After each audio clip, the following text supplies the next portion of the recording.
In my life or business? Both.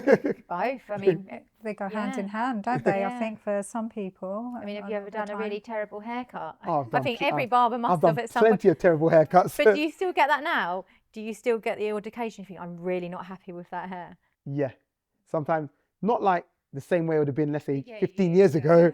It's, the levels have gone up now. So a haircut that I'm not happy with will probably be a haircut I would have been ecstatic about 15 years ago.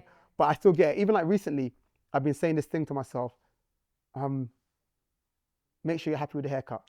So when I'm doing someone's haircut, I'm always like, make sure you're happy and proud of the haircut. In every haircut I'm doing now, because I'm just like, sometimes you do haircuts and you're not too happy with the haircut. And I'm like, well, if you just keep telling yourself, make sure you're happy, then you will keep like going through the process to make sure you get to a place where you're happy with that haircut. Because no barber can ever say, oh, I've done every haircut and it's just 100% and it's to the, sometimes there's different reasons as well. Sometimes it's this hairstyle that the person's requesting where you're like, oh, this is not a good hairstyle. Or, This doesn't suit you. yeah, this doesn't suit you. Do you ever break that news? Yeah. Sometimes, sometimes you tell them and sometimes they're like, this is what I want, and sometimes they just don't listen, and sometimes if you've got like a good relationship with them, like I got a client who I cut yesterday and he came in and the last haircut I gave him, I said to him, he's dictating to me, telling me exactly how to cut his hair. But the reason why he's telling me how to cut his hair is because he's starting to go bald. He's thinning. So he's trying to disguise it. But the thing he's telling me to do is making it show up more. Right, okay. So I just said to him, do you know what? Listen, let me do what I'm doing because you don't actually know what you're talking about. And what you're saying is going to make it sound like, and he said, okay, do you know what? Ignore me, do what you're doing.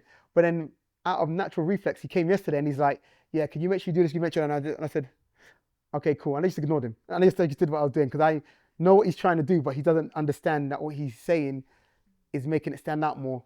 So yes, I've had haircuts which I'm not happy about, so for different reasons, which would be to do with like the hairstyle they're doing and just also I'm just not happy with what I've done. But yeah, the highs and lows of my career, I would say would be some of the highs, opening up my own shop, October 2018. That was a massive high because it took me 3 years to get to that point from when I made the decision to go and open up my own shop. Because, I searched for a location for 2 years. And then when I found a location, major refurb, like the place I found was literally rat infested. So not like as a statement, it was like, I remember going to view it and a rat ran past and jumped into the wall. Still wanted it. I was like, because the location was so good.